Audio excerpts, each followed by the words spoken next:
Tom, what'd you think of that Super Bowl, Tom? Two competitive teams who both had great seasons. It's a 30-point blowout, and there's still an hour left in this game. So I'm really just going to say nothing for about an hour. But I'm going to keep talking. KB. The Super Bowl, it's not just you know what's the best part about it? Is when he was vamping, he just over-explains so much.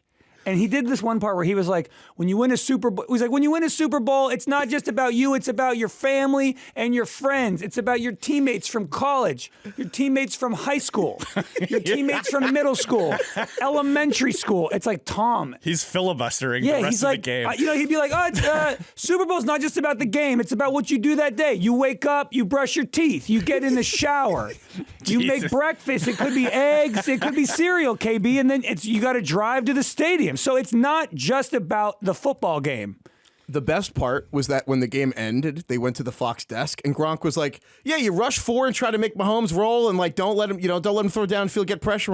He was like, "That was our strategy when we beat him with the Bucs in the Super Bowl." And I was like, why didn't Tom Brady say that at any point in the game? Brady didn't say that once. The funny thing is that's kind of like the big cliche in football is try and get pressure with 4. Yeah. But he just didn't say the biggest cliche. Yeah. So his last Super Bowl win was literally this exact strategy against that team, and he didn't bring it up. So anyway, so we should probably talk about this game. For being honest, kind of boring. I was pretty into the commercials by third quarter. Much like me drinking water out of a mug, this game just didn't feel right. It's kind of weird. Wow. DK, what is again, the Chiefs, they lost to the Eagles 40-14. They got their teeth kicked in. That's like 40 in to that 22. game. 40-22. I honestly stopped watching.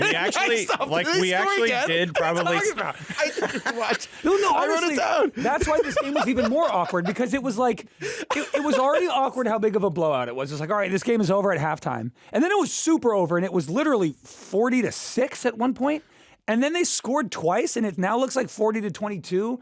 So it's like, it was the most awkward concoction possible. Yeah. That it was like, 40-6, like that's still a blowout. And it's like, 40-22. Now when people look back, they're not going to think it was as big of a blowout, but it still was. It's just like, in all ways, it was a 10 out of 10 on like the, what do we do with this scale? It was a boring blowout. Yes. Right? Yes. Like there's differences in, like there can be fun blowouts, I guess, if the football is really clean and exciting and deep throws and all that stuff, big plays. Like the Broncos Seahawks blowout. That wasn't that fun. I thought this game. I'm sure it was DK. For me. It was fun for you. You're a Seahawks fan. I was in nirvana. I think this game was very, very, very similar to that Broncos Seahawks game. I know the Broncos offense was like way more prolific than the Chiefs offense, but it's similar where it's like, they have Peyton Manning and the Seahawks, and at the time the Seahawks defense, frankly, had a lot in common with this Eagles defense that was playing at this elite level, but no one knew they were that good yet. And because, back then, who's Richard Sherman? And then the first snap, it's like, the Seahawks went up like 8-0 immediately or whatever, 7-0 immediately. And then it was 43-8. And it was like this boring from wire to wire. It was kind of like, I don't want to watch. This is over. And frankly, the only reason it even was as interesting as it was because Mahomes was on the other sideline.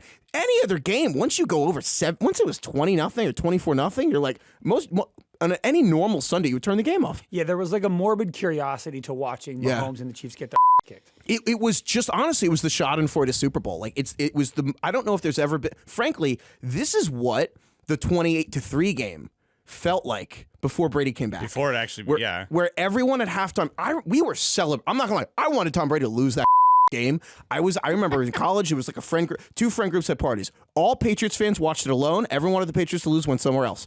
And like, this is what that was supposed to feel like, was just the second half party, and everyone who hated Mahomes and hates the Chiefs and is tired of this, which I don't even feel that way, but I think everyone, it was delicious to watch them just fail. But totally.